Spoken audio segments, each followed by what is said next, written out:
بالکل سر، ہمارے وزیر خارجہ بھی گئے، مذاکرات ہوئے، سمجھایا بھی گیا، تو کیا آپ دیکھ رہے ہیں کہ ان کو مذاکرات نہیں سمجھا سکتے، انہیں صرف گولی کی زبان نہیں سمجھ آئے گی؟ یہ صرف دیکھیں لاتوں کے بھوت ہیں، یہ باتوں سے کبھی نہیں ماننے والے۔ ہم نے دیکھیں انہیں مہمان نوازی کی، اور دنیا کو کوئی ملک دیکھیں کہ اتنا مثال جیسے میں نے دی کہ جو 40-45 سال رکھا اور کیا انہوں نے ہمیں سلا دیا، اور ان کا 70% ٹریڈ پاکستان سے جاتا ہے۔ بالکل آج ہم سارے یہ جو چیک ہمارے کراسنگ پوائنٹ سے بند کر دیں، یہ بھوکے مر جائیں گے۔ بالکل ایسے ہی۔ اربوں روپے کا ڈیلی یہاں سے سامان ادھر جاتا ہے، اور یہ ایسے نہ شکرے ہیں، اور میں تو سمجھتا ہوں کہ ان کو اسلام کا پتہ ہی نہیں ہے کہ جو پاکستان ایک واحد نظریاتی ریاست ہے پوری دنیا میں، جہاں کے لوگ کہتے ہیں کہ پاکستان کا مطلب کیا ہے، لا الہ الا اللہ۔ دیکھیں اسی کے دشمنوں سے دوستی بنا رہے ہیں، بالکل وہیں جا کے بیٹھے ہوئے ہیں۔ تو یہ اب ان کا جو دوغلاپن ہے، ان کی جو اسلام دشمنی ہے، وہ ظاہر ہو چکی ہے۔ بھائی کوئی مسلمان جو اسلام سے محبت کرتا ہے وہ بتوں کے پجاری سے کیسے دوستی کر سکتا ہے؟ بالکل وہ سانپوں کی پوجا کرتے ہیں، ہندو بتوں کی پوجا کرتے ہیں، گائے کو ماتا کہتے ہیں، ان سے دوستی کرنا چاہتے ہیں۔ ٹھیک۔ تو ہمیں اب ان کے ساتھ جو ہے نا اسپیڈ کال کرنا ہوگا، اور طاقت سے بات کرنی ہوگی، اور جب تک یہ لاتوں کے بھوت باتوں سے نہیں مانیں گے، ہمیں اپنی کارروائی جاری رکھنی چاہیے، اور اس وقت ختم کریں گے جب کوئی انٹرنیشنل گارنٹی نہیں ملتی کہ دوبارہ یہ جرت نہیں کریں گے پاکستان کی طرف میلی آنکھ دیکھنے سے۔ بالکل بالکل بالکل۔ امریکہ کی جانب سے بھی سر افغانستان کو تنبیہ کی گئی، رشیا، چائنا، ایران، پاکستان کے وزرائے خارجہ کی اہم بیٹھک بھی ہوئی اس حوالے سے۔ تو کیا آپ دیکھ رہے ہیں کہ یہ تمام ممالک جو کہ افغانستان کی دراندازی یا اس کی بدفعلی سے تنگ آ چکے ہیں، کیا وہ مشترکہ لائحہ عمل بناتے ہوئے نظر آ رہے ہیں آپ کو؟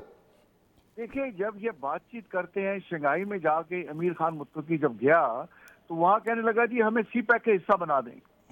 ابھی ماسکو جو وہاں فارمیٹ میں ماسکو گیا ہوا تھا یہ امیر خان متقی، اتنی بڑی گاڑی رکھ کے، اور وہاں کہہ رہے ہیں کہ جی ہم انشور کریں گے کہ ہماری سرزمین کسی بھی دوسری طاقت ملک کے خلاف استعمال نہ ہو۔ یہ کہتے کچھ ہیں کرتے کچھ ہیں، ان کی باتوں پہ اعتبار ہی نہیں کیا جا سکتا۔ یہ صرف طاقت کی زبان سمجھتے ہیں اور پیسے کی زبان سمجھتے ہیں، اور اتنے بے شرم ہیں کہ امریکہ کے خلاف باتیں کرتے ہیں۔ اور ابھی ٹرمپ نے خود کہا بھئی ہم تو ان کو $40 ملین پر ہر ہفتے دے رہے تھے، اب اس نے بھی بند کیے ہیں ان کو۔ تو ہمیں انہیں جو ہے باقی جو ملک ہیں سعودی عربیہ، رشیا، چائنا، قطر کے ساتھ مل کے، ایران کے ساتھ، کہ بھائی ان کے جو ہماری طرف سے سب ٹریڈ جاتا ہے ہم بند کریں، ان کو سکویز کریں، تاکہ انہیں پتہ چلے کہ ہماری کتنی طاقت ہے۔ اور پاکستان تو دنیا مانتی ہے کہ پاکستان کی جو افواج ہے وہ دنیا کی بہترین اور مضبوط ترین افواج ہے۔ ہمارے 25 کروڑ عوام تو دیکھیں جذبہ شہادت اور ملک کے دفاع کے لیے، اب دیکھیں قبائلی لوگ بھی پاکستانی افواج کے ساتھ مل گئے، بالکل ایسے جب انہیں پتہ چلا کہ دیکھیں بلا اسٹال فائرنگ کر رہے ہیں، اب فوج کے ساتھ کھڑے ہو کے ان کو جواب دے رہے ہیں۔ تو پاکستانی افواج کو میں سمجھتا ہوں یہ کارروائی جاری رکھنی چاہیے جب تک کہ ان کو عقل نہیں آتی، اور یہ ہم سے کسی انٹرنیشنل گارنٹی کے دینے کے بعد جب تک یہ ہم ان سے لیتے نہیں گارنٹی، ہمیں اپنی کارروائی جاری رکھنی چاہیے اور انہیں تاریخی سبق سکھانا چاہیے۔ ٹھیک ہے سر، ہمارے ساتھ ہی موجود رہے گا۔ اس وقت ہندوستان کے ساتھ بہت پنگیں بڑھائی جا رہی ہیں، ہندوستان مسلسل انکاری بھی رہا ہے کہ ہم نے اس کے 6 طیارے گرائے ہیں یا نہیں گرائے، حالانکہ پوری دنیا یہ بات مان چکی ہے، اور اب پاک فوج جو ہے باقاعدہ ہر کارروائی کی ویڈیو جاری کر رہی ہے، جو کہ بہت خوش آئند بات ہے۔ اس کو کیسے دیکھ رہے ہیں آپ؟ پاکستانی افواج جو ہے اب کیونکہ یہ آج کل سوشل میڈیا کا زمانہ ہے، ہر ایک کے پاس یہ کیمرے، یہ فون موجود ہیں، وہ ویڈیو بنا لیتے ہیں اور اس طرح سے اپنی عوام کو بتا رہے ہیں، باخبر رکھ رہے ہیں کہ دیکھیں مطلب ادھر سے فائرنگ ہوئی تو ہم نے جواب دیا۔ تو یہ بڑا اچھا چیز ہے کہ اپنے عوام کو ساتھ لے کے چلیں۔ اب ہماری حکومت کو بھی چاہیے کہ وہ پاکستانی جو قوم ہے اس کو سامنے رکھتے ہوئے پالیسیز بنائیں، انہیں کانفیڈنس میں لیں، تاکہ کہیں پہ بھی یہ فتنہ اور خوارج، فتنہ اور ہندوستان، انڈیا کی جو پراکسیز ہیں یہ کہیں بھی پناہ نہ لے سکیں، کہیں بھی آتی ہیں فوراً رپورٹ کریں، اور پاکستانی افواج کے ساتھ مل کے اس ناسو کو منہ جڑ سے نکال باہر جی، کریں۔ حکومت کو بھی چاہیے کہ وہ پاک فوج کے شانہ بشانہ فیصلے کرے۔ ہمارے ساتھ موجود ہی رہی گا major general retired Tariq Rashid صاحب، ہمیں جوائن کیا ہے ایئر کموڈور خالد چشتی صاحب نے۔ سر آپ کے وقت کا بہت شکریہ۔ احسانات کیے افغانستان پر،